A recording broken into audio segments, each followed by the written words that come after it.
Hello everyone, आज की video में हम एक ऐसे टॉपिक के बारे में बात करने वाले हैं जिसके बारे में बहुत सारे students, most of the students aware बिल्कुल ही नहीं है।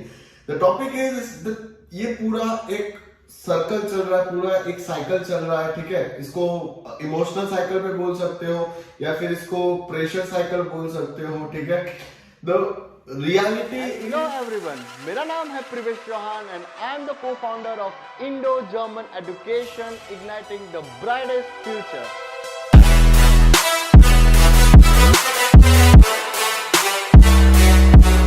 रियलिटी इज कि आपकी जो A1, A2, B1, B2, C1, C2 की जितनी भी एग्जामिनेशंस होती है उसका एक लेवल तो होता ही है। मतलब ऐसा नहीं है कि आप बिना पढ़े उसको पास कर सकते हो, नहीं। ऐसा भी नहीं है कि आप एक दो रात जाग के उसका सिलेबस कंप्लीट करके मतलब उस एग्जामिनेशन में आराम से पास कर सकते हो, वो तो सिनेरियो इसमें नहीं है। बट एक उसकी जगह एक छोटा सा और एक प्रॉब्लम भी है इस जगह पे।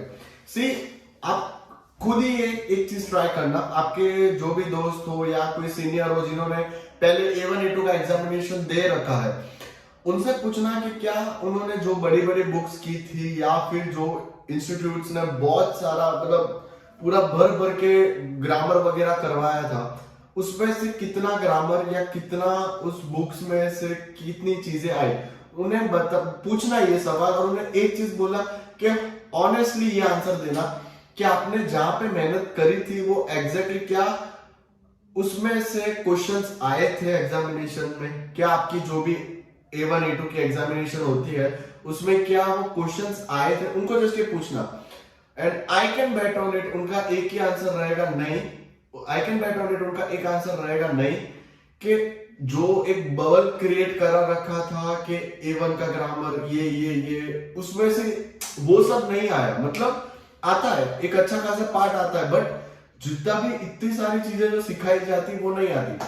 मैं ये नहीं बोल रहा कि वो सीखना गलत है, मैं ये बोल रहा हूं कि पहले एग्जाम ओरिएंटेड प्रिपरेशन करो, ठीक है।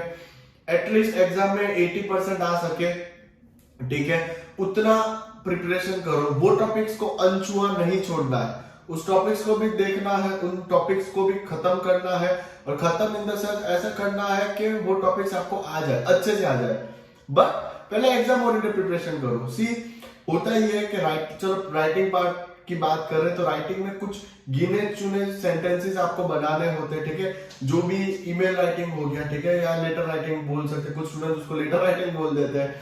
तो मेरा तो सीधा है, कुछ आपको 5 से 6 लाइंस लिखनी पड़ती है, ठीक है। उस 5 से 6 लाइंस के लिए आप कितना सब कुछ कर रहे हो, ठीक है। मैं तो सीधा बोल रहा हूँ कि वो टॉपिक पढ़ो ना जहां से वो आप लाइंस क्रिएट कर सको, या तो कुछ ऐसा करो कि आपको पता रहे कि हाँ ऐसे फैमिलियर क्वेश्चंस या सिमिलर क्वेश्चंस इस एग्जामिनेशन में आते तो हम उसका प्रिपरेशन करें। और इंस्टेड आप लोग क्या करते हो, पूरा ही ग्रामर, और पूरा ग्रामर करने के चक्कर में क्या करते हो, आप उसको पूरा रिवाइज नहीं कर पाते हो।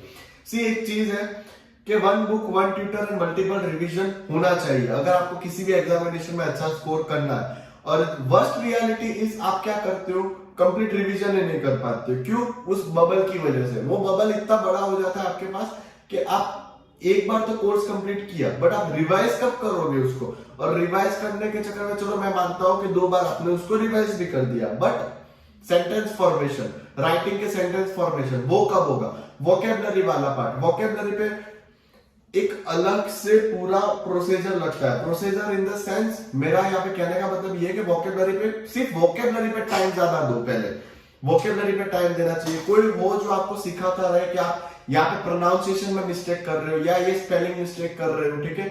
उसके बाद वो वोकैबुलरी को यूज करके आपको रीडिंग में घुसना है। ऐसा नहीं कि डायरेक्ट रीडिंग करना शुरू।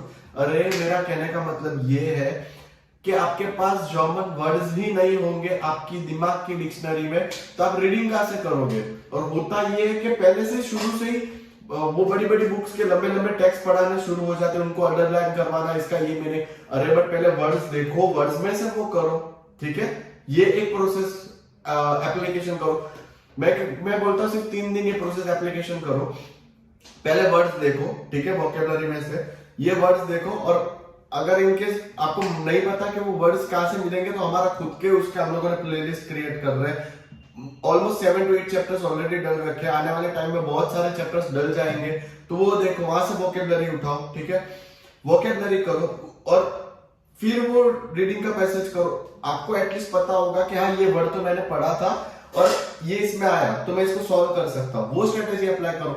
लिसनिंग में अरे वोकेबलरी ही नहीं होगी तो आपका दिमाग उसको डिटेक्ट कैसे करेगा कि ये वर्ड मैंने सुना है, तो इसलिए पहले वोकेबलरी करो इंस्टेड ऑफ पहले से ही बड़े बड़े लॉन्ग ऑडियो सुनना, ठीक है।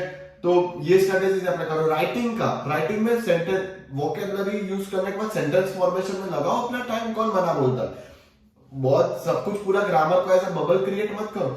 एग्जाम ओरिएंटेड का जो प्रिपरेशन है वो चेक करो ना पहले, मतलब आप पहले मॉडल पेपर देखो या फिर आपके जो भी मेंटर है उनको पूछो कि एग्जाम में क्वेश्चंस कैसे आते हैं। जो भी वो सिखा रहे हैं आप सीख रहे हो, ठीक है।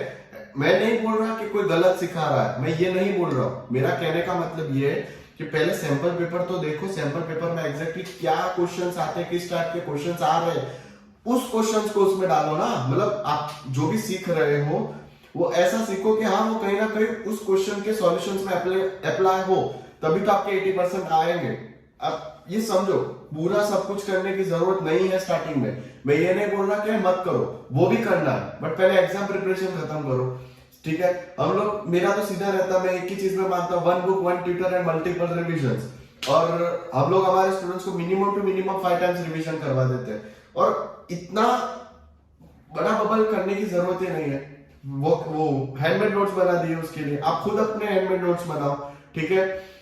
एक उस नोट्स का सबसे पहले तो मैं ये बोलूंगा कि एक सेंटेंसेस डाल रखे मैंने कि ऐसे ऐसे सेंटेंसेस क्लियर कट छाप के आने हैं और कुछ नहीं करना है।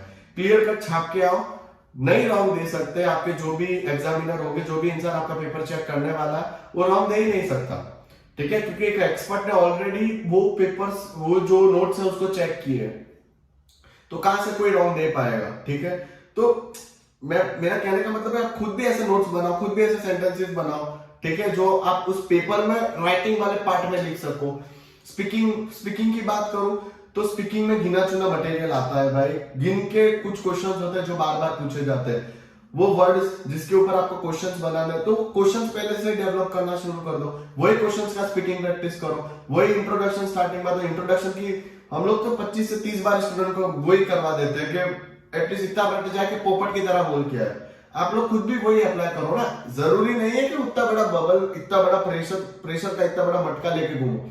एग्जाम ओरिएंटेड प्रिपरेशन खत्म करो, फिर वो सारे जो भी छोटे छोटे बबल्स हैं वो खत्म कर दूंगे, आराम से हो जाएगा। Nothing to worry about that. और if in case you need any help about this, A1 के ऑनलाइन लेक्चर से लेके, हमारे रिकॉर्डेड कोर्स से लेके, हमारी हैंडमेड नोट से लेके, हमारे 5 टाइम्स रिवीजन वाली सर्विस से लेके, किसी में भी हेल्प चाहिए, feel free to text us. I can promise on that कि हम लोग आपकी पूरी तरीके से हेल्प करेंगे, ठीक है। तो मिलते हैं इन दैट नेक्स्ट वीडियो, और उससे पहले वो बबल को फोड़ो एंड एक स्ट्रेटेजी से पढ़ना शुरू करो, ठीक है।